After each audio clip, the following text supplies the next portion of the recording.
Paranormal activity. आखिर ये होता क्या है? पैरानॉर्मल एक्टिविटी एक तरह का यंत्र है जिससे हम किसी की रूह से बातें कर सकते हैं। उसमें कुछ ऐसी चीजें होती हैं जो असलियत की दुनिया में किसी से भी कांटेक्ट किया जा सकता है। नमस्कार दोस्तों, राउंड अप हॉरर में आप सभी का स्वागत है। मैं लेकर आया हूं एक ऐसी कहानी जिसे सुनकर आपके रोंगटे खड़े हो जाएंगे। अगर इस कहानी को आप रात में सुन रहे हैं तो अभी स्किप कर दीजिए और सुबह सुन लीजिएगा। तो चलिए बढ़ते हैं कहानी की तरफ। डर की दुनिया में आप सभी का स्वागत है। तो अब तक हमने सुना कि कैसे वो चारों दोस्त उस घर में जाते हैं। वहां पर जाने के बाद उन्हें पता चलता है कि इस घर में एक लड़की थी जिसने अपने खेल में किसी औजा बोर्ड से किसी की रूह को बुलाया और कुछ दिनों के बाद उस लड़की के अंदर कुछ बदलाव होने चालू हो गए। वह लड़की थोड़ी बदली सी रहने लगी। इन लोगों ने उस लड़की के बारे में पता करने का कोशिश किया। घर में आते ही उन लोगों ने पहले तो पैरानॉर्मल वाली चीज़ों को चारों तरफ लगा दिया। किचन, बेडरूम, हर जगह जाकर उस लड़की से कांटेक्ट करने की कोशिश की, लेकिन कोई भी जवाब नहीं मिल रहा था। ये लोग सोचने लगे, लगता है इस घर में कुछ भी नहीं है।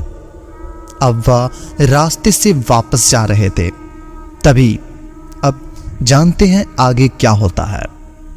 वो दोनों बातें करते हुए बेसमेंट में आ जाते हैं। दोनों के हाथ में टॉर्च जल रही थी। बेसमेंट में रिया का पांव एक गुड़िया से टकराता है। रिया बोलती है, ये क्या? ये रहा तुम्हारा भूत। राजू बोलता है, ये तो तुम्हारे लिए है, तुम बोर हो रही थी इसीलिए खेल लो।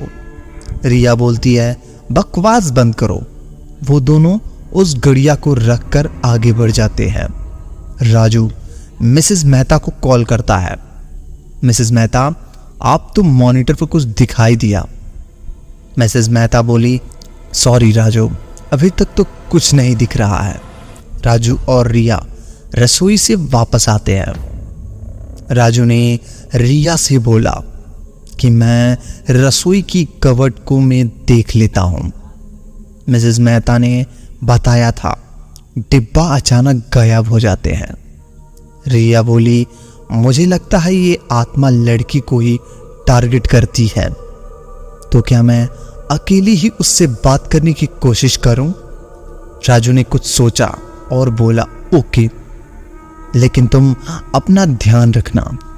रिया बोलती है, तो हम कहां से शुरू करें? राजू बोलता है, बेसमेंट से शुरू करते हैं। रिया बोलती है, तो चलते हैं बेसमेंट में। वो दोनों बेसमेंट में जाते हैं। रिया, अब तुम ऊपर जाओ। राजू, ओके। रिया टॉर्च की मदद से बेसमेंट में घूमने लगती है। रिया, मेरा नाम रिया है, और तुम्हारा? रिया, क्या तुम्हें सुंदर लड़कियां पसंद है? क्या तुम तुम्हारे होने का सबूत दोगे? क्या तुम मेरे बाल छू सकते हो? रिया, क्या तुम मेरी शर्ट पकड़ोगे? लेकिन कोई जवाब नहीं आता। तभी रिया को वो गुड़िया वापस मिलती है। वो उसे उठाकर देखती है। रिया, सोच लो, ये तुम्हारा आखिरी मौका है। हम चले गए तो फिर तुम में से कोई बात नहीं कर पाओगे। तब भी कोई जवाब नहीं आता। वो दोनों रसोई में जाते हैं। राजू, तुम हो तो सबूत दो। मुझे लगता है तुम डर गए। महिलाओं और बच्चों क्यों डराते हो? हिम्मत है तो मुझे डराओ। तभी पीछे से एक प्लेट जमीन पर गिरकर टूट जाती है। राजू पीछे मुड़कर देखता है। फिर रिया बोलता है, चलो यहाँ कुछ नहीं है। रिया, मिसेस मेहता, हमें यहाँ कुछ नहीं मिला। आपको डर लगे तो आप हमारे साथ चल सकती हैं। मिसेस मेहता, मैं तो रह जाऊं यहाँ, लेकिन बच्चे नहीं रहेंगे, इसलिए हम भी चलते हैं।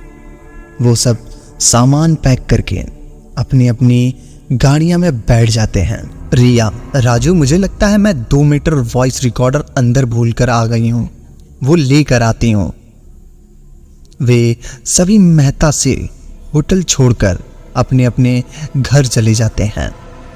राजू गाड़ी अकेले में रह जाता है। तभी उसे ऐसा लगता है गाड़ी के पीछे कोई बैठा है। वो पीछे मुड़कर देखता है, वहां कोई नहीं था।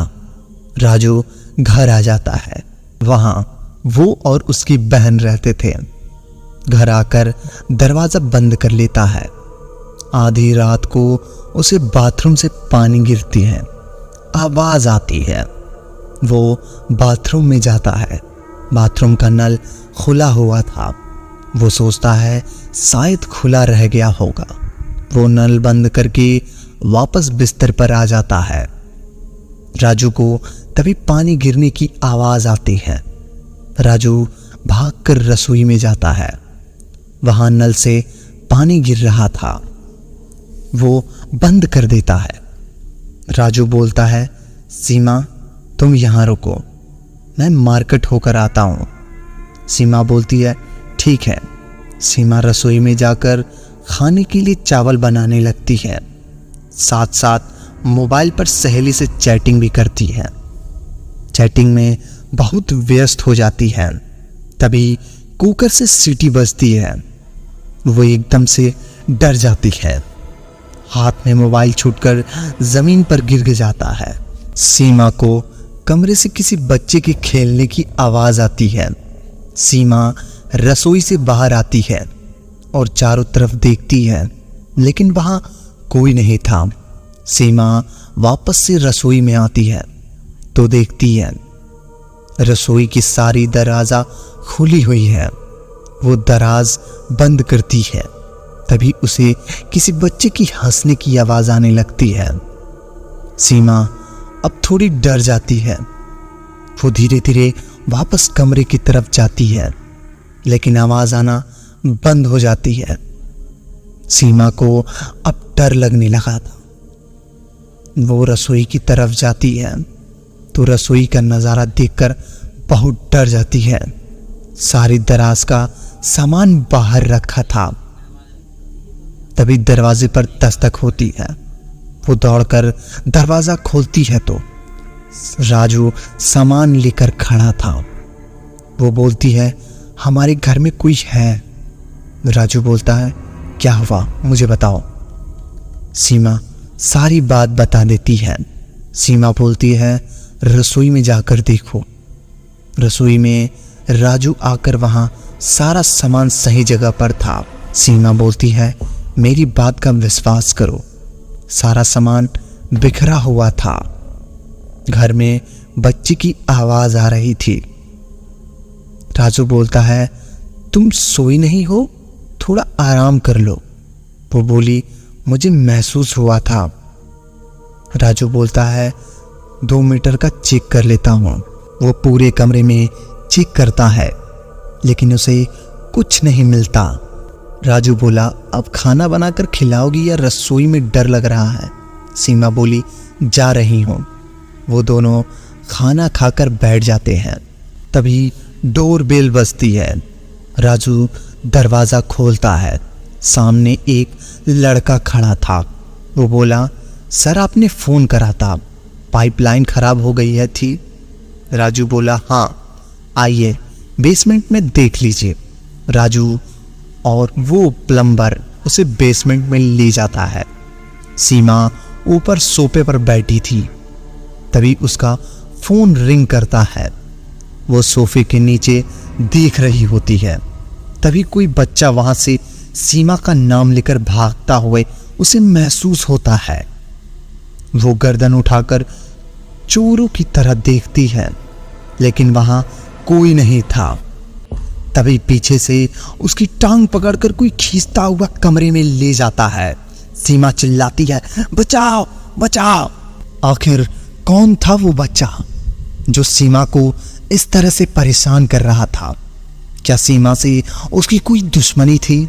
जानने के लिए मिलते हैं अगले भाग में। तब तक के लिए धन्यवाद। अगर कहानी पसंद आई हो तो वीडियो को लाइक और चैनल को सब्सक्राइब कर लो ताकि हमारी आने वाली कहानियां सबसे पहले आप तक पहुंचे।